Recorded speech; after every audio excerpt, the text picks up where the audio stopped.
那些人既然能被你的身体吸引，又为何一定要为啄木所用？这些身体，你将它看作是皮囊的时候，它就是皮囊，是取悦男人女人的皮囊；但若你将它看作是武器的时候，它就是杀人不见血的温柔刀。要知道，温柔刀，刀刀要人命。我，他们既然能以你为啄木所用，那你为何不让他们为你自己所用呢？你为何要帮我？我说你愚蠢却实在美丽，你倒真是对得起我说的这句评语。卓雅懵了，九月不是要帮他吗？那想到此，卓雅实在是不懂九月到底要什么。正要开口，余光看到自己的手，顿时惊讶的张嘴就要尖叫，却听咔嗒一声，下巴直接被九月卸了下来。我不喜欢人太吵。卓雅惊恐地看着自己的手，然后是浑身的皮肤，那泛着青紫色的皮肤让卓雅明白，她被下毒了。你怎么会觉得我是在帮你呢？我是在让你们自相残杀呀，傻姑娘。英一和蒋旭南听着九月这略显亲昵的语气，都不自觉地抖了抖。卓雅拼命地摇着头。过几日的国宴上，给我看看你的诚意，然后我会给你第一次解药。说完，九月将手上的水擦在了卓雅锃亮的脑袋上。手感挺好，刚刚看到卓雅的时候就想这么做。这什么脱毛膏，涂这么干净，改天也去找找，这给邢墨和大理寺的除毛不就省心了吗？我喜欢乖的人，你最好乖乖的。说完，九月头也不回地离开。英一和蒋旭南连忙跟在身后，只留下卓雅愣愣地看着恢复白皙的身体肌肤，好像刚刚仿若僵尸的是自己的幻觉。但卓雅知道不是，九月并未直接离开，而是直达卓木的房间。在进入房间的瞬间，卓木就晕厥了过去。九月的手术刀在卓木的身下来来回回了好几次，或许是觉得血腥，也或许是怕长针眼。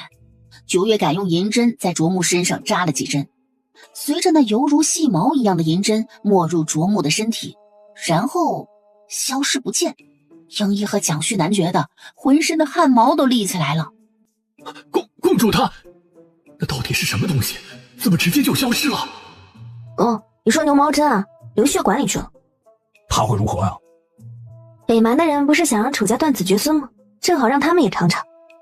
英一和蒋旭南都觉得胯下一凉，什么意思啊？不是让他们，是让卓木尝尝。至于北蛮王的话，会有那么一天的。卓木不能有孩子，算是吧，他硬不起来了。九月，你要时时刻刻记着你是公主。蒋旭南到底是跟着太子，有些事情理解不了。若是卓雅不听，宁愿死也不愿意背叛卓木，那咋整啊？九月一个翻身出了客馆。那就死呗，安心了，不会死在大齐的，我会让他死在北蛮的。英一已经麻木了，但蒋旭南第一次经历，恍恍惚惚地跟在后面。那是一国公主，怎么在九月这里像是一颗大白菜？九月为何要同情卓雅呢？厨房说要对她使下作手段的时候，卓雅还在一边说她可以以其错的理由把九月给引出来。那若是卓雅告诉了卓木怎么办？九月看了一眼蒋旭南，蒋旭南从九月的那一眼里看出了九月在看傻子。我不是傻子，就是没想明白而已。说了不正好吗？卓木一旦知晓，再看到卓雅身上的毒，他会陷入怀疑。不管卓雅是否叛变，只要让卓木知道我找过卓雅，卓木就不会再信任卓雅。两个人狗咬狗的，不是更好看吗？到底是谁说九月不聪明的？这一环扣一环的，卓雅前后的路都已经被堵死了。看到九月安然无恙的出来，己方的人都松了一口气。九月缓缓地走到小巷，然后和地上躺着装醉汉的季忆清和季昭眠对上了眼睛。我的形象没有了，我已经跑快点了的。没看到少卿他们都跑得飞快吗？暗月阁什么都快，逃跑是最快的呀。季忆清觉得自己的英勇形象已经没有了，他在衣服里塞了不少的布团，伪装成了一个大腹便便的中年男人。九月会不会觉得他人到中年就是这个样子了？一上马车，季忆清急得跟什么似的，把身上塞的布团就往外扯，不一会儿就扯出了一堆出来，然后抓着九月的手就往自己的腹肌上按。你干嘛？我给你握手，你手好冷啊。九月不疑有他，不过看着季青突然装扮成了这个样子，眼睛一眯。九月，真要穿这个吗？九月赤着脚从床上走下来，季青真觉得自己鼻血都要流出来了，纤细的腰身直接露了出来，身上一件若有似无像是亵衣一样的红色布料只裹住浑圆的胸，腰上、脚腕上、手腕上，甚至头发尾端都挂着一个又一个的小铃铛，一走就叮叮当当的响起来，实在是悦耳的很。那日他伪装的样子像是打通了九月的任督二脉，九月给他还有他自己买了好多奇奇怪怪的衣服。再看季青的样子，真是羞死个人了。九月缓步上前，指尖轻轻一勾，就勾起了季青身上的绑带，将人从屏风后面勾了出来，踮脚揽住季青的脖子。季青上一息还有些不好意思，扭扭捏捏的去扯着身上的几根绑带，下一秒就被九月勾住了脖子，手腕间就搭上了九月的腰，动作简直不要太轻快。别拖，就这么做。长夜漫漫，帷漫缓缓，叮叮当当的声音断断续续，又伴着阵阵的低诉，真是让人连靠近都不自觉的面红耳赤。翌日，季青一大早要上早朝，未免被别人瞧见了，比往常起得更早了些，然后特意寻了个大箱子，将这些东西牢牢地锁了起来。虽说昨晚体验感确实是很好，但这些东西他可是半点不想让人知道的，就他和九月知道就成，锁起来下次用的时候再拿出来。床幔晃了一下，伴着铃铛声，一只白皙纤细的手从里面探出来，朝着季青的方向勾了勾。季青失笑，快步上前。要去上朝了？季青俯身在九月的额间轻轻吻了一下。累就多睡会儿。好。卓雅胆战心惊的过了好几日，不过让九月意外的是，卓雅并没有告诉卓木他曾经威胁过他的事儿。看样子卓雅已经有了打算，很想瞧瞧卓雅到底要如何做。九月坐山观虎斗，照旧一大早起来就来到城里闲逛，顺便看看有什么新鲜玩意儿。刚从一家店铺出来，就看到季昭眠扯个清瘦的小公子满脸焦急。九月和身后提着东西的少卿对视了一眼，有热闹看。然后九月立刻屁颠屁颠的上前。哟，大哥，可这调戏良家妇女呢？她是个姑娘。你是什么时候瞎了的？早就听说了，旭月公主是个顶顶有趣的人，如今瞧来果真不假。正想偷偷再看一眼公主，余光却扫到了季昭眠一直盯着她。糟糕，忘记了自己还没有完全脱困呢。这小姑娘虽然是男儿打扮，而且足够以假乱真，但确实是个小姑娘。季昭眠到底是什么时候瞎的？糟糕了，说是这人不是苏阳，那苏阳呢？不对，若他不是苏阳，那为什么会跟苏阳长得一模一样？九月眨眨眼睛，看身穿男装的小姑娘盈盈欲泣地看着季昭眠。大哥，你始乱终弃了？不是，我现在该怎么发挥啊？我没有，我都不认识他。我都不认识他。抱歉，姑娘，我是瞧着你跟我大理寺中的一名推官长得很是相像。听到推官的时候，苏成的脸色变了变。季昭眠早就不是初入官场的愣头青了，一看苏成的表情，再联想了一下自己调查的东西，整个人不再慌张。苏阳是你什么人？你又是什么人？潜入大理寺，到底有什么目的？话音刚落，不远处一个小公子慌忙地跑了过来。程程。九月和季昭眠同时扭头看清来人，九月和季昭眠又看了看面前的小公子。好家伙，真就一毛一样，只是一个是姑娘，一个是公子吧。大人，事情的走向有些魔幻。九月觉得不是季昭眠瞎了，而是整个大理寺的人眼睛都瞎了。苏阳和苏成两个人虽然一毛一样，但一个高一个矮，苏成还故意把鞋子给弄高了一些。但一个姑娘，一个男人，怎么会没有人认出来呢？九月杵着下巴，听着苏成诉说原委，一张小嘴叭叭叭的，愣是把一件李代桃僵的事说成了只是想为无辜的人做主，想为大理寺的事情出一份力。九月被说得一愣一愣的，季兆眠冷哼了一声：“你有那么多次机会，为什么不说？”苏成偷偷地瞄了一眼季兆眠，蔫儿了。旁人倒是好糊弄，但是季兆眠，苏成知道不好糊弄呀，他实在是太聪明了。苏家是经商的，家中田产铺子颇多，算得上是富商，但士农工商，饶是苏家是富商，那在社会体系里来说，也属于是最末等的。所以苏家就想让苏阳当官，苏父寻了多少人，送了多少银子，让苏阳进了官府做了推官。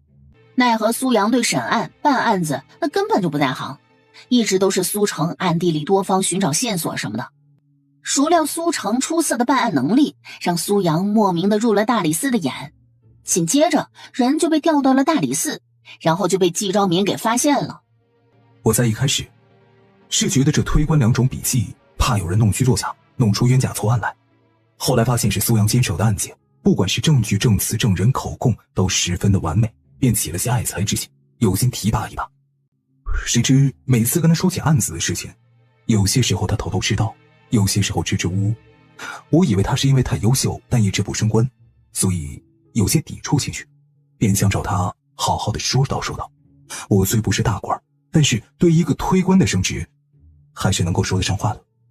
谁知道今日与他一说，那他转身就走，我怎能让这种人才丢了？所以在之后就是你们所看到的了。苏阳和苏成两个人脸色惨白，苏成刚刚还口若悬河，舌灿莲花的，如今却是不敢再开口了。不管怎么说，他女扮男装还冒充苏阳的事情板上钉钉。季昭眠看着苏成，而后看了一眼九月。季昭眠听着苏成说完，第一时间想的并不是李代桃僵之事，想的是那手字确实很好，案子也办得确实漂亮，就觉得苏成确实是个人才。但这么一个隐患埋在这里，迟早有一天可能会爆出来。季昭眠需要好好想想怎么办。缓缓站起身，走吧，弟妹，二弟怕是要下衙了。九月听着昏昏欲睡，都忘记了自己本来是来听热闹的了。哦，好。季大人。苏成一颗玲珑心，见九月和季昭眠什么都没说，就懂了，一把拉住了苏阳。二哥。季昭眠回头看了一眼，眼睛落在了苏成拉苏阳袖子的手上。苏成莫名的就放手了，季昭眠移开了视线。怎么了？苏成行了个礼，这是他第一次在季昭眠的面前行女儿家的礼。恭送公主，季大人。季昭眠微微颔首，转身离开。九月跑得飞快，这会儿怕是已经到了楼下了。人一离开，完了！二哥，我们没事了。怎么会呢？因为他们什么都没说。此次不说，以后就不会再说了。都是二哥没用，连累你要为我做那些事情。你一个小姑娘。二哥，公主也是一个小姑娘。苏阳愣了一下，想起九月做的桩桩件件。况且二哥不是没用，你算账理账做生意一把好手，若是能去户部就好了。你胡说什么呢？户部和大理寺可不一样，礼部掌管着大齐的所有银线，就连微末的小官那也不是那么容易就能当的。当初为了让他做一个县城府衙的推官，苏家都花了多少银子了，他哪里敢肖想户部呢？苏成垂下眸子说不难过那肯定是假的。今日季昭眠和九月没有说什么，但事情已经败露，大理寺他不能再去了。若是去了，一旦事情败露，难免还会连累替他们遮掩的九月和季昭眠。弟妹，干嘛？我想用下按月阁。九月眼睛一眯，觉得事情有蹊跷，缓步走到季昭眠的面前，突然一只手捏着自己的下巴，一边发出啧啧啧的声音。季青刚进院，就看到九月一副审人的样子，审的还是他家大哥，但九月面上满是看热闹的表情。看来是大哥发生了什么事情，而九月觉得有热闹可看。然后小夫妻如出一辙的动作，一边围着季昭眠发出啧啧啧的声音，一边捏着自己的下巴摇头。季昭眠哭笑不得地看着自家二弟和二弟妹。你们这是干嘛？少卿在一边乐得不行。季青根本不知道发生了什么事情，但不妨碍他和九月站在统一战线。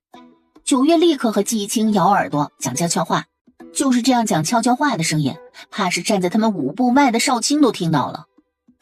我跟你说，大哥竟然在大街上拉着一个小姑娘的手，你都不知道。我没有。九月不听，季青装作没有看到季昭眠急得团团转的样子，和九月继续大声的讲悄悄话。真的吗？天哪，大哥怎么能这样？你说大哥要让安院阁查什么？我觉得大哥肯定是要让安院阁把苏家查个底朝天，然后把他们一网打尽，全都关起来，是他们一个欺君之罪，接着上门去抄家。大哥，抄家的时候带上我，我偷偷摸摸的薅点好东西。大哥，我回去肯定好好教他。九月是开窍了，但仅仅只针对他，都不知道该愁还是该喜。难道不是吗？你说的也有道理，这只是可能结果不是那样。我觉得大哥是想查一下，那苏阳是否真的如苏成所说，是一个理财作战的好手。是好手又如何？若真的如那苏成所说，那苏阳在大理寺做推官，岂不是屈才了？就该去户部呀，替陛下好好的打理银钱。到时候陛下的银子更多了，赏我也能赏得更多。是啊。大哥，没想到你想得这么长远，不错不错。原来我是这么想的。学到了，学到了。九月立刻喜笑颜开的和少卿安排调查苏家的事去了。大哥，你用暗月阁是为了苏阳，还是为了苏成？啊，当然是为苏阳，他可是我大理寺的推官。真的？真的。那你脸红什么？谁脸红了？谁啊？什么时候啊？哼，你脸红，季昭眠脸红，季昭眠现在就在脸红。真可谓是贴脸开大呀！季昭眠瞥了一眼季青，敢调笑他了，和九月学坏了。大哥，嘴硬可讨不着媳妇儿。季昭眠嘴一张就想反驳，但脑海里不自觉的就想起了苏成站在他面前，不卑不亢的说出那句：我敢用我的性命保证，凡是我经手的案件，绝对没有冤假错案。那坚定的样子，黑曜石一般闪烁着星辰的双眸，突然就反驳不出来了。苏成有此等才能，就应该发挥出来。他细心又周到，通过暗读就能够看出来，苏成办案总是能看到旁人所看不到的微末之处，从而抽丝剥茧地探查到案件的真相，这是他的本事。况且他又没有因为推官的身份而为非作歹，还查出了如此多上报案件的真相，这是好事啊。季青看着季昭眠脸色几经变化，本来还调笑着呢，这会儿不自觉地严肃了起来。大哥，你真的瞧上了人家姑娘？没有，你在这里胡说什么呢你？啊？若让有心之人真的听去了，恐怕是要伤了人姑娘的名声。季青嘴角抽了抽，季昭眠刚刚那眉眼含春的模样，那脑子里想的不是那姑娘的话，他把脑袋摘下来给九月当球踢。哼，既然如此，那我同九月好好说说。若是那苏阳的才能真的很好，让九月同陛下说说，让苏阳去户部，然后再让九月跟陛下说说，到时候给苏成求求情什么的，这样苏阳跟苏成就都可以脱身了。万一陛下还觉得那苏成的能力好，想着给人赐个婚也无不可。毕竟我们这位陛下本就不是迂腐的，若是真有人同九月一般有能力，陛下肯定乐见其成。我去同九月好好说说。季昭眠一愣，然后一慌，一把扯住季青的官服袖子。二弟！撕拉一声，季青低头看着自己的袖子，哎呀，他的官服哟！季青看着衣袖，看看季昭眠，看看衣袖，再看看季昭眠。哎，我就这么一说，就那么一说，九月是那要多管闲事的人吗？陛下会为一个小小的推官之妹赐婚吗？哎呦，大哥呀，你见天的说我脑子里都是九月，你瞅瞅你自己像个什么样子？季昭眠还是第一次有种无地自容的感觉，刚那不是急了吗？哎呀，真希望那姑娘早日成婚了，我气死你，气死你，气死你！季昭眠一听季忆清这话，脚一抬，鞋子一取，猛地就朝着季忆清丢了过去。哎呀，这倒霉弟弟啊！砰的一声，直接砸到了季忆清的后脑勺。季昭眠瞪大了一双眼睛，他也没想到自己能够砸中啊！季忆清捂着脑袋，一脸震惊地转过头来。大哥，什么时候准头这么好了？我说给你缝一下。那你不能喊我吗？你用你的臭鞋子丢我！你竟然用你的臭鞋子丢我！我鞋子不臭，我的脚啊也不臭。去，这些话可不能乱说，万一传出去给旁人听到，那可不好。这是重点吗？这是重点吗？重点难道不是你竟然用你的鞋子丢我吗？季昭眠往前2步，扯着季忆清的烂袖子往自己的院里去。季昭眠捏着根绣花针，手里拿着季忆清的官服。季忆清一身中衣，在那瑟瑟发抖，偏偏还敢怒不敢言。但是你把我官服脱了，好歹给我披一件外衫啊！季昭眠3两下就给季忆清缝好。季忆清吸了吸鼻子，连忙接过就往身上套。人不可能成婚。哎，是啊，哎呀，没成婚就没成婚呗，等着吧，有的是你求我的时候。国宴当日，此番多国使臣团来集齐聚，5品官员以下的根本就没有资格入席。是以季忆清是以九月夫君的身份出席的，也就是驸马。九月第2次穿那重达好几10斤重的朝服，再加上满头的珠翠，真就觉得累赘。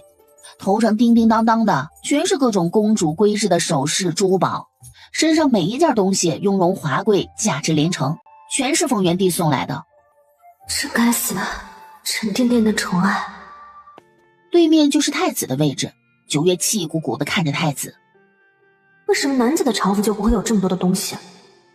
不过九月长相本就美艳好看，这么一上妆，真是倾国倾城都不为过，惹得好几个和九月一起做过事的官员瞧着九月，很难将九月和那嗜血甩着长枪杀人的女魔头联想在一起。各国使臣前来进献，各种珍奇物件一件又一件的抬上来，倒是诚意十足。北蛮使臣团压轴出场，卓木兄妹4人纷纷用北蛮的礼仪对着上首的丰元帝和皇后行礼。九月轻飘飘的一扫，底下的卓雅身子轻颤，死死地抿着唇。九月说过，今日要看他的诚意，至于诚意又怎么才能显示出来？卓雅绞尽脑汁地想了许久，觥筹交错，乐声叠叠，舞姬的舞也跳得美轮美奂。丰元帝举杯，使臣连忙跟着举杯。九月刚把酒杯端至嘴边，还没饮下去呢，先闻到了不该出现的味道。九月冷笑一下，这会儿就体现出了宽大朝服的好处来了。季忆清扭头就看到了九月以袖遮嘴喝酒，微微蹙了下眉头。九月喝酒何曾这么的斯文过？不都是端起来直接就喝了吗？却见九月手腕轻轻翻转，酒水尽数落到了九月的袖子上。季忆清不动声色地看了一眼刚刚添酒的宫女，出去透个气。季忆清那日也只听英姨说了一下周芳的计划，如今看来，这给九月斟酒的宫女就是他们的内应了。果然，九月和季忆清一起身，周芳和卓木就借口有事，也寻了个理由离席。丰元帝对着暗处看了一眼，英姨立刻跟了上去，随后蒋旭南也跟了上去。公主，驸马。公主，驸马。先等一会儿。等了2息，远处跌跌撞撞地跑过来一个人，卓雅头上附着纱巾，隐在暗处，丝毫瞧不出来他。看到九月和季忆清等人，也当作是没有看到，仓皇地进了宴席。旁边的卓卓看了一眼卓雅，没太在意，一直在等着卓木发信号。但随着时间越来越长，卓雅越发的不安。英一对着暗处招了招手，立刻就跳下来好几个戴着金色雄鹰面具的人。处理干净了。鹰三三点头，身后的假山之下堆叠着好几具尸体，太监宫女的都有，甚至还有3两个护卫。大好的日子可别扰了远方来的客人的清静，拖到城外乱葬岗去。是。九月其实也很好奇，不知道卓雅到底给他准备了什么惊喜。三三啊，卓雅干了什么？九月实在是有点好奇。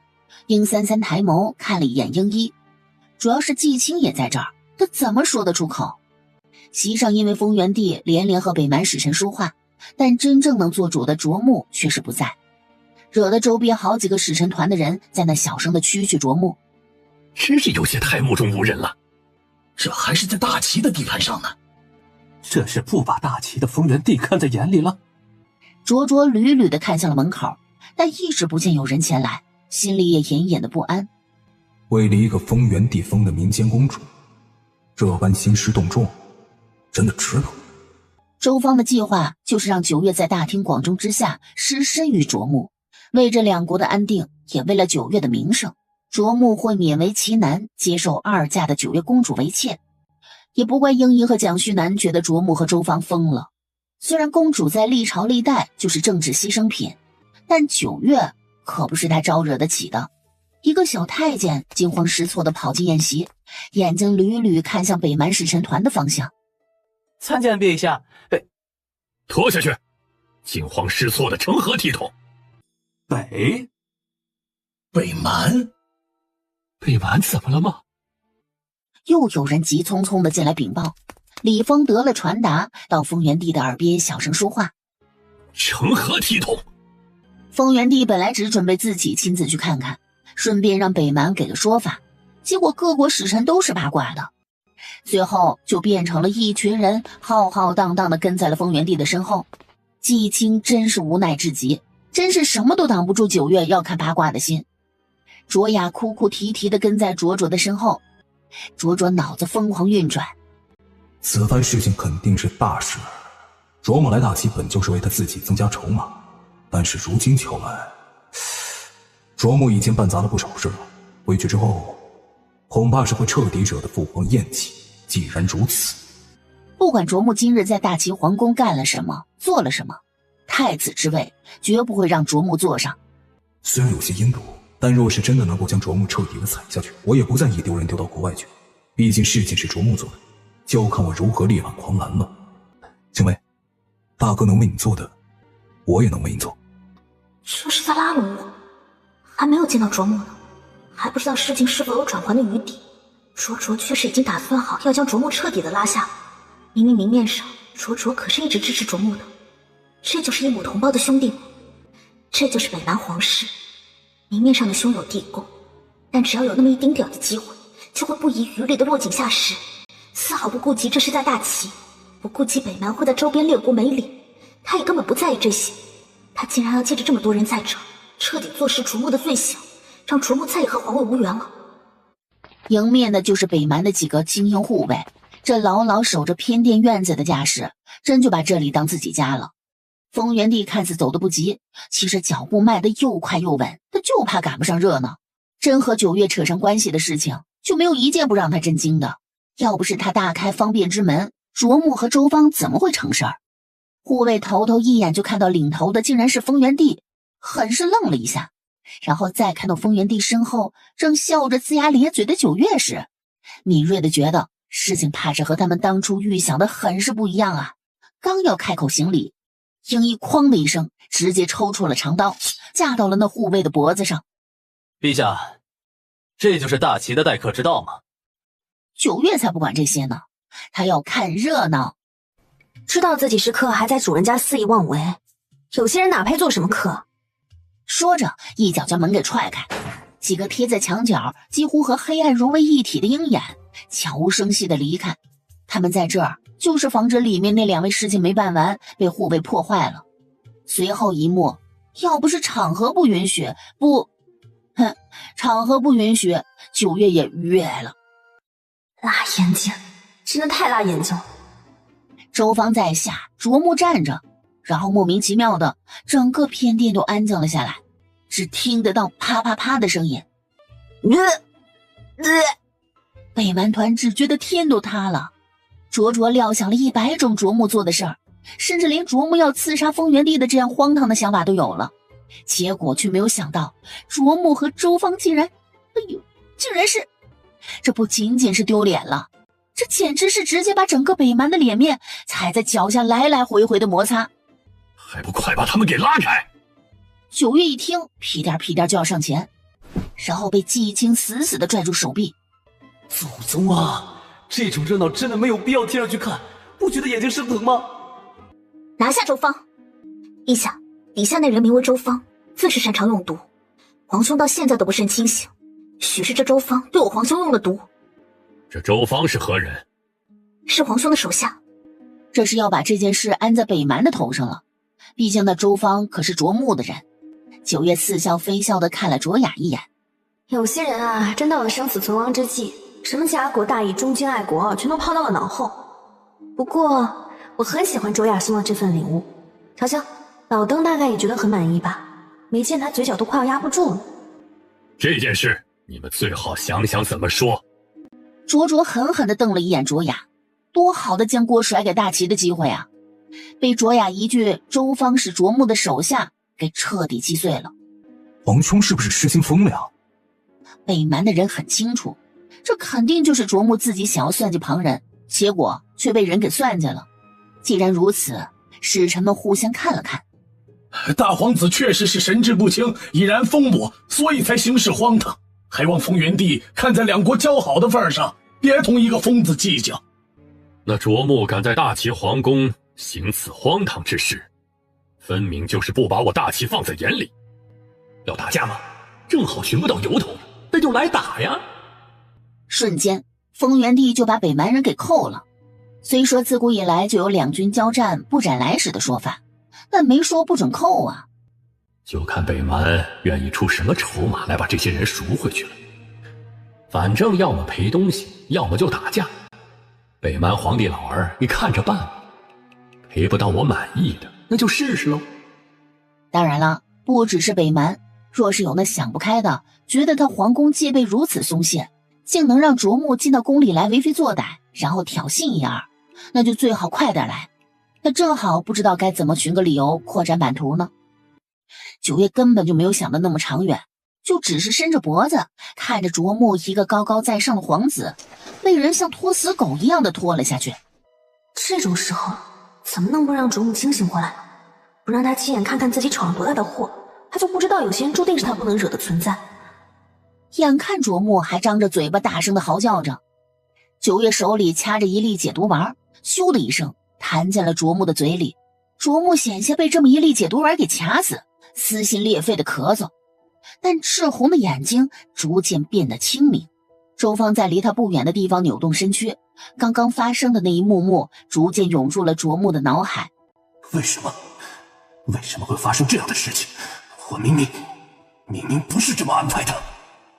眼睛缓缓地扫过人群，有鄙夷的，有看好戏的，有不解的，有恨铁不成钢的，有满脸惨白的。卓雅捂着脸哭得上气不接下气，卓卓一脸的不忍，卓西满脸茫然。卓木张嘴看向卓雅和卓卓，想说救我，却见卓卓漠然地瞥了他一眼，还有卓雅掩面痛哭，却半点眼泪也无。卓木正要收回视线，却看到了那个珠光宝气、华贵美艳却又高高在上的民间公主，那个一直被他看不起却一直寻不到任何机会接近的公主。卓木看着他，九月同样也看着他，挑着眉梢，嘴角那带着若有似无的弧度，把不屑和鄙视展现了个淋漓尽致。卓木脑子里有一根弦猛地断了。若是他一开始就知道我今日会做什么，事情是不是就应该是这个走向了？自食恶果，卓木终于被拖了下去。封元帝怒气冲冲地离开，宫宴本就接近尾声，这会儿也就干脆直接结束了。九月拖着厚重的裙摆缓缓经过北蛮使臣团，那一个个跟死了爹娘的样子。皇宫他们是出不去了，毕竟封元帝发话了嘛。卓雅感觉掌心一热，立刻紧紧地捏住手心的东西，是九月给他的解药。卓卓看了一眼卓雅，九妹妹别怕，封元帝不敢对我们如何的。对不起，我当时只想着保命，觉得把周芳说出来，风原帝没准会放过我们，没想其他的。四皇兄，卓雅是不是说错了什么话？史晨和卓卓一时都不知道应该说什么了。一个小姑娘以为在那个时候勇于承认错误就会得到宽恕，殊不知这不仅仅是错误，还是政治错误，是两国之间的事情。事情已经发生了，再说这些已经无用了。四皇子，我们还是想想接下来该如何吧。我是否可以去看一眼大皇兄，也就是卓木？此事是我们北蛮的不是，我们愿意给大齐一个交代，但大齐不可以这么关着我们，这不合规矩，这是囚禁。谁也没有想到，卓雅最终被允许见卓木了。卓雅戴着兜帽出门，头上已经长了很短很短的一层绒毛，这还是9月给的生发丸。刚出了他们住的院子，卓雅头皮猛地炸了一下。抿抿唇，快步走了过去，身后跟着2个婢女，面色诧异。卓雅公主是什么时候和9月扯上关系的？那大皇子之事……还未来得及多想，只觉得脖梗处一热，卓雅仓皇回头，站着的还是2个婢女，相似却不是那个人了。她的2个婢女被换掉了。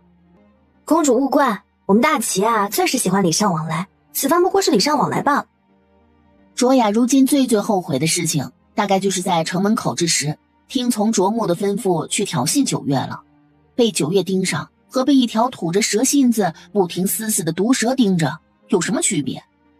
英七英八，从今天开始，你们可得好好的伺候卓雅公主。是，公主。能在鹰眼50人中排名前10，9月知道英七英八付出的远比鹰眼其他人更多。去吧，卓雅公主，我等你的好消息。卓雅很快镇定了下来，既然已经决定了要走这条路，那就只能一条道走到黑了。叛国又如何？若是真的能如9月说的那般，旁人可以，我也可以的话，至少能为北蛮的女子挣出一条生路来。9月公主想要卓木和周芳付出什么代价？9月缓步走到卓雅的面前，指尖轻轻挑起卓雅的下巴，又黑又亮的双眸像是能够直直的看透到人心里去。卓雅，别跟我玩心眼。卓雅瞳孔微缩，连忙移开视线，根本不敢和9月对视。我错了，我想他们死的要多凄惨就多凄惨。9月冷笑一声，直接转身离开。卓雅不想背负师兄的骂名，想要留着自己清白的名声。想说卓木若是死了，也是9月逼的，是9月想要卓木死。但9月一眼看穿他的把戏，骂名你要背，坏事你也要做，所有都要你自己明明白白、清清楚楚的承担着。9月可半点都不会沾身的，狗咬狗多好玩啊！惹了他的，胆敢算计他的，都得死。公主殿下，我们还要去看望大皇子。我知道了，我们北蛮谋划上百年，如今本以为风原帝即将身死，本以为大业将成，结果营空被端了，那些被替换的武将给捉住了，甚至……卓雅想起风原帝那健壮面色红润的模样，想起太子提起自己子嗣的样子，卓木还在幻想风原帝快要驾崩，太子无嗣，大齐终是他们囊中之物。现在想想，简直就是在做梦。卓雅本意是先去看一看卓木，但脚筋一转，我要先去看看周芳。英七英八自是不会说什么，北蛮的护卫还是尽职尽责地守着周芳。参见公主殿下。周芳呢？在里面。吱呀一声，经久失修的木门缓缓打开，周芳缓缓抬起头，看向那个从光明中走进来的人。周芳的眼睛一亮，几乎是连滚带爬的奔到卓雅的身边，匍匐着想要抓着卓雅的衣摆。卓雅一看到周芳那张脸，想起那些在周芳身下遭受的屈辱，猛地后退一步，扭头就吐了。英八漠然地瞥了一眼卓雅，抬手对着周芳那满脑肥肠的脸就是一巴掌。放肆！公主的名讳岂是你这等贱民可以叫的？你这贱人，你这贱人，你竟然敢打我！你竟然敢打我！你吃了雄心豹子胆了是吧你？你竟然敢！你竟然敢！英八当胸就是一脚，直接把周芳踹得翻滚了一圈。公主，接下来该怎么办？周芳被打了一顿，像坨烂肉一样瘫在了地上。说是絮玉公主，此刻会怎么办？你也配合我们絮玉公主相提并论吗？卓雅死死地攥紧了拳头。同样都是公主，为何我就不能和九月相提并论了？更何况我还是嫡公主，是皇上和皇后所生。若不是父皇妃嫔太多，子嗣太多，我也不至于需要依靠卓木生活。九月一个民间公主。卓雅垂下眼睑，她确实是比不上的。若是我们絮玉公主，在她开口骂贱人之时，舌头就被割了；在她胆敢大小声的时候，头就被我们絮玉公主割下来了。卓雅猛地打了个寒战，这还是人吗？他以为打听到的那些是夸张的说法，如今瞧来，那些传说尽数详实不说，怕是有过之而无不及。周芳听着两个婢女和卓雅对话，瞳孔一缩，昨夜的种种再次回到了脑海。你竟然敢背叛大皇子，竟然敢背叛北蛮，你就不怕？你就不怕？你觉得卓木还有可能会有东山再起的一天吗？周芳想起二人昨日之事，浑身抖如康筛。背叛就是背叛了又如何？卓木让我第一次去陪一个大臣的时候，我才13。周芳恐惧地看着仿若是变了一个人的卓雅。公主殿下，公主殿下，我错了，我真的错了，我以后我再也不敢了，您饶我一遍，我给您当牛做马，英七和英八对视了一眼，两人都拿出随身的匕首。卓雅接过去，周芳手撑在地上，拼命地往后退。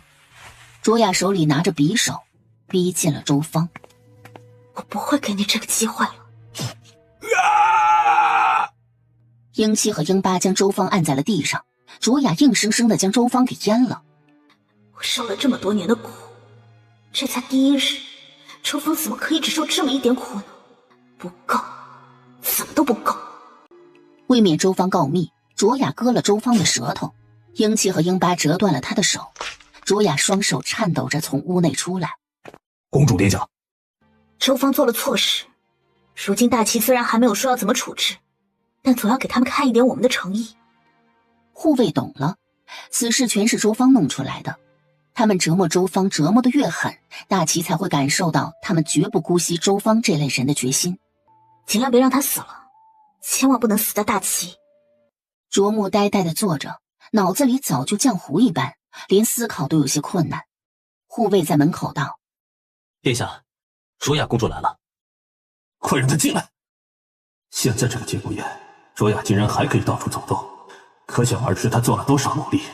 真不愧是我的好妹妹，这个时候都还记挂着我。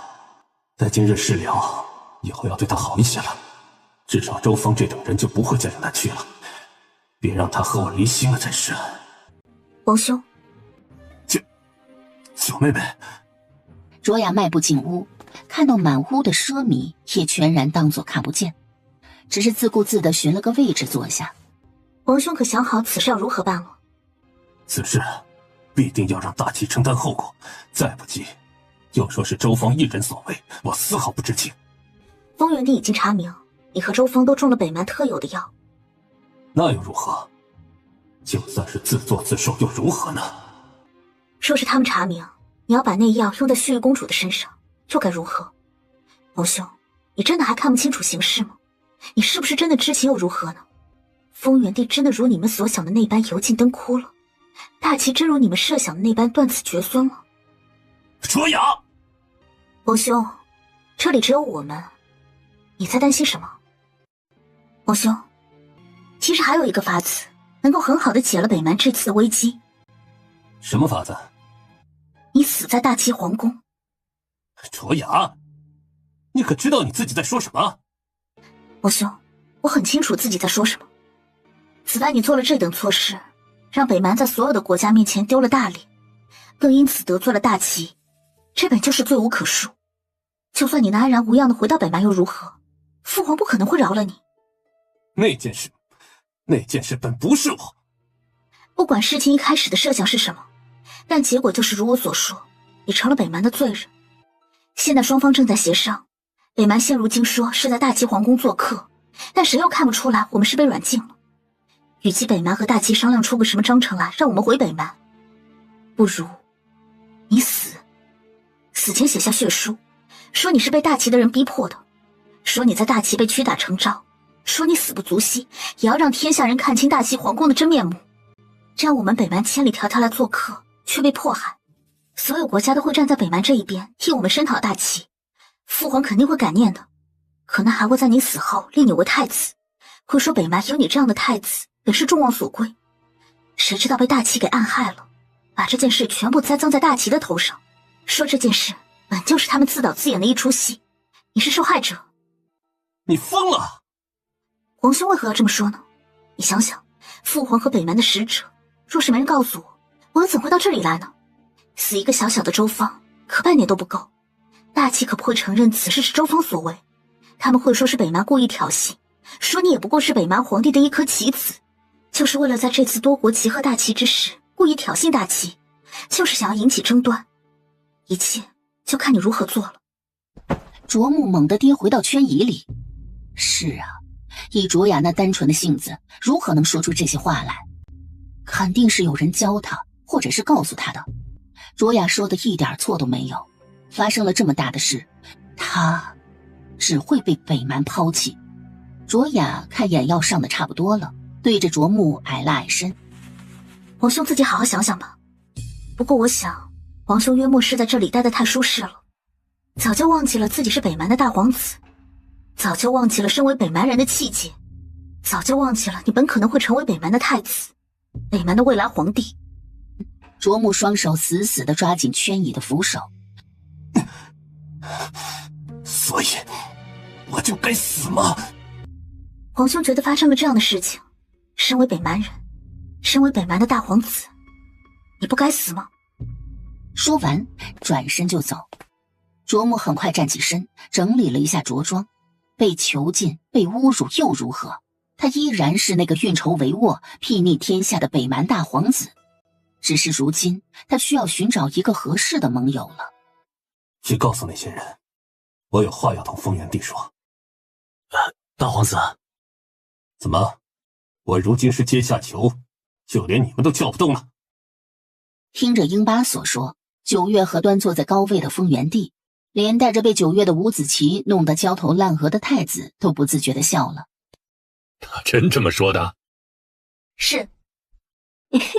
我又5个黑子连城了，你说？你这是什么下法？你别管我是什么下法，反正你下不赢我。那我们来下围棋，不下这个老狮子的伍子棋了。我不要，你耍赖皮。行了，太子，你下不赢九月还非要找借口，丢不丢人？既然卓雅觉得他皇兄会以死明志，就按照他所说的，寻人看牢卓木。是。陛下，北蛮大皇子求见。风元帝和太子对视一眼，果然如他们所想，只有九月还在状况外。他要见陛下干什么？不好好的想想怎么把这事解决了，还有心情见陛下？我们去隔壁下棋，就能知道卓木来寻父皇干什么了。九月哦了一声，小手一背就往外走。那傲娇的小模样让身后的太子失笑，只得吩咐人把九月喜欢的几样点心和茶点备到偏殿去。真是，怎么比我还会享受啊？自九月常来宫里，宫里一直都备着九月常用的几样东西，从做的软垫、吃的点心、用的茶盏，那精细的简直比风元帝还要过些。听着卓木说完，九月眨着大眼睛看向对面正冥思苦想下一步棋要下到哪里的太子。就你们争夺皇位都是这样子？我是独苗，不用。果然是没有经历过社会的毒打，那你们这样没有厮杀，以后能经世吗？正殿里的风元帝眉梢一挑，觉得九月言之有理，想起太子那日希望他长命百岁的样子，就气得牙根痒痒。对呀，开年就让他去边疆历练历练，立点功什么的，省得旁人说太子没有什么才能。就这么办。太子只感觉这大热天的，背心突然窜起一阵凉气。太子晃晃脑袋，觉得自己刚刚可能是感受错误，一边和九月下棋，一边听着正殿里面卓木和风原帝说话。为了自己能够活着，卓木将北蛮卖了，不是买卖的那个卖，而是抛1分藏9分的卖。陛下，我所说的全是实话，大齐皇宫确实是有不干净的东西，才会让大齐几代皇帝斗。卓木大皇子，你说的不干净的东西是什么？只要陛下愿意助我一臂之力，我就能让大齐皇宫的脏东西尽数消失。哦，怎么助？如何助？我要做北蛮的皇帝，只要我做了北蛮的皇帝，我可以和陛下签订盟约，100年之内绝不进犯。哼，不进犯？卓木，你真当我们大齐是怕了你们不成？脏东西？什么脏东西？你说绝宁子，还是对大齐将士下蛊，换掉大齐的低阶武官？亦或者是让会控虫之人来大齐地界，企图用虫刺杀朕？说到这里，卓木强撑的那点子力气陡然卸下，整个人猛地跪在地上，额头砰的一声磕在了地上，听听都觉得疼。陛下，这一仗，朕势在必行。你北蛮在后面使那么多的阿杂手段，真当大齐是你们砧板上的肉吗？直到这会儿，卓木终于正视起那个问题，他不过是风原帝寻的一个借口罢了。或许不止，就算他们这次来什么都不做，风原帝也要寻个他们的错处，然后好对北蛮开战。卧榻之侧，岂容他人酣睡？这个道理北蛮懂，大齐难道就不懂吗？现如今你的命于朕没有任何的作用，毕竟你真正的作用已经有了。但朕也不是那等不通情达理之人，你想要留一条命也无不可。陛下，北蛮的兵力、布防图、兵器分布、矿源，风原帝真是好大的野心。大齐兵强马壮，我北蛮也不是吃素的。陛下真要大齐和北蛮的边关民不聊生吗？这仗若是开打，那是极其耗费人力物力的事，少则3-5年，多则数十年。陛下，3-5年？卓木，北蛮人都如你一般狂妄自大吗？3-5年你也太看不起大齐了。九月一脸不高兴地看着风原帝，还是要和北蛮的人对练吗？事情不都结束了吗？谁跟你说结束了？让特训营的人和北蛮精英士兵对练，却让所有国家的使臣团都观看，可不仅仅是要告诉卓木，打北蛮根本就不用3-5年，也是为了震慑其他的国家，让他们别一天天的皮子发痒就来挑衅大齐。风原帝掰开了揉碎了，从各种角度和九月说了一大堆的道理，真和季青耳提面命让九月不要杀人是一样一样的，结果九月还是气鼓鼓的。这小崽子啊，做事不情愿就容易出幺蛾子呀。既然你这般不情愿，哎呀，那本来演练过后，朕还想着你劳苦功高，要奖励你那10万银票，还有京郊那2座山，那就还是算了吧。九月正叉腰生气呢，他都准备把特训营给解散了，他可不做牛马。结果风原帝来这一出，他是不做牛马，但没说不做银子的牛马。哎呦呦，陛下，您这话说的，演练是好事儿，是好事儿。我立刻回去就让他们准备，绝对起到震慑人心的作用。不是不愿意吗？谁说的？你自己刚刚说的呀，这么快就忘记了？刚刚的九月说的，关我现在的九月什么事啊？学到了。风原帝决定眼不见心不烦，弹了九月一个脑崩。快回去准备吧，3日后和北蛮精英士兵对练，要是丢了脸，朕唯你是问。这在家国大事上，风原帝对九月还是信任的，丢脸是肯定不会丢脸的。九月蹦跳着，扬着笑脸离开。父皇，需要有人去监督监督什么的吗？怎么，你不放心九月啊？他在这种事儿上出过差错吗？儿臣只是在想，您刚刚说还要震慑周边列国，儿臣就是担心震慑过了怎么办？风元帝眼睛一眨，脑海里就莫名的想起了从平太县回来的那些个文官，基本上就没有不做噩梦的。梦里全是九月长枪插头，阴恻恻的大笑模样。还真是忘了这茬。不过，但若是能让人惧，能让人怕，又有何不可呢？若是这些国家的使臣团回去，那个个都像朕那些个没用的文官一样，怕九月怕得要命，那不是好事吗？无妨。若是他真的能用特训营300人起到威慑作用，岂不是更好？父皇说的也是。3日后，京郊演练场。本来一开始就打算让特训营和北蛮的精英士兵来一场的，但九月一听那边就来了500多人，感觉可能不够，然后十分友好地询问了其他国家要不要一起。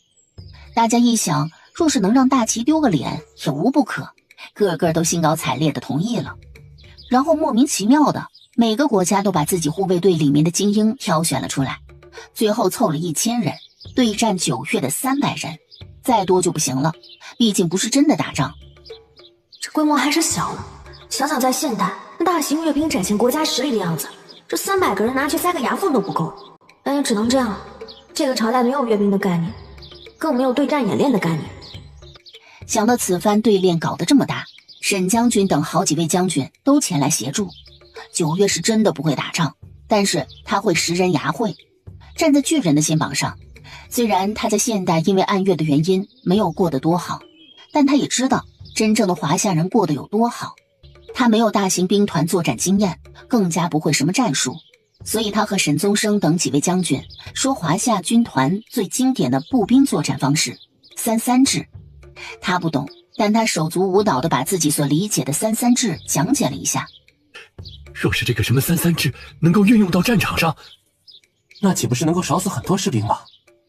到底是第一次用3-3制，9月说的也不够详细，他们能够复刻的就不多，所以最后在9月这里全部都总结成了一句话：无所不用其极的赢。而这本来就是为期3天的对练，最后以多国护卫兵全军覆没为结尾，让大齐之名再次响彻天下。明明大齐特训营就300人，为什么会给他们一种到处都是特训营人的错觉？整个过程中，他们根本无法想象大齐的士兵是从哪里出来的。路边的树上藏着，地里藏着，水里藏着，他们伪装成了各种各样的人。总是在极其不经意的时刻，精兵们就没了性命。所有使臣团的人心里都不自觉地捏了一把汗。这就是如今的大齐吗？季义清看两方吵得不可开交，连忙打圆场。不瞒各位了，我们特训营的兵士们许是个个的武功高强，谋略也多胜于旁人，所以就不愿意把别人放在眼里。是以须臾公主的意思，其实也是希望远道而来的客人们也让我们这些将士们明白，须知人外有人，天外有天的道理，也好叫他们知道什么是失败，好好的教训这群不知天高地厚的孩子们。听着那句人外有人，山外有山，太子和9月对视一眼。毕竟这句话前段时间太子才说过，只不过说的是须知人外有须臾，山外也有须臾。哎呀，就季家兄弟俩这嘴，两军对垒的时候先把这俩放上去，就这颠倒黑白指鹿为马还面不改色的样子，怕是不知道得省多少事儿。9月看着季义清和那些个使臣们说着大齐士兵们有多么的不知天高地厚，明明是在吐槽，但9月和太子明显看到后面有使臣团的人在那翻白眼，那表情就差把你就吹吧你就写在脸上。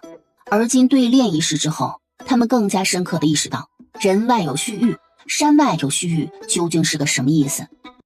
丰元帝远远地瞧见9月，就看到9月气冲冲地走在特训营那边早早下场的几个人旁边，每个人直接兜头就是一脚，被踹到腿的，被踹到身上的，甚至还有被踹翻的。但所有人都是一个举动，被踹倒了以后用最快的速度站到9月的面前，双手背在身后，看的那些个不管是主动还是被动将自家孩子送到特训营的大家长们五味杂陈。他们的孩子好像真的不一样了，对练之时，他们甚至都不敢相信，那个意气风发的马上少年是自己的孩子。丢不丢人啊？以文玉为首的几个世家公子撅着嘴不服气，他们就是大意了。再给我们一次机会，我们肯定能杀他10个8个的。哼，文玉，你知道这世上什么事情是绝对公平且半点捷径手段都没有的吗？没有。有，那就是命。不管你贫穷也好，富有也好，权势滔天也好，满腹才学也好，你都只会有一条命，没有了就是没有了。说着，九月遥遥地看向高台上的风原地，这是风原地同他说的。或许九月一开始不理解这句话的意思，但如今也正在领悟这句话的意思。文玉几人猛地一震，瞬间低下了头来，也为自己刚刚那句话而感到羞愧。他们激动兴奋，觉得自己训练了许久，所以要大展拳脚。况且这几日的演练，死又不是真的死，所以他们根本就没有把这场对练看得太过于重要。但若这并不是对练，是真正的战场，他们若是死了，就真的死了。九月姿态随意地朝着看台上走，瞧着九月喜笑颜开地走过来，风原地眉眼间满是欣慰和宠溺，偏头和站在一边的太子道：他这样穿还挺好看。父皇说的是，您都不知道，如今都城啊，应该不只是都城，整个大齐，不少姑娘都学着九月的装扮，那看上去一群群的，全都是英姿飒爽的姑娘们。挺好的，百花齐放是最好的。九月是大齐的福星，也是他的福星啊。瞧瞧，九月这不是做得很好啊。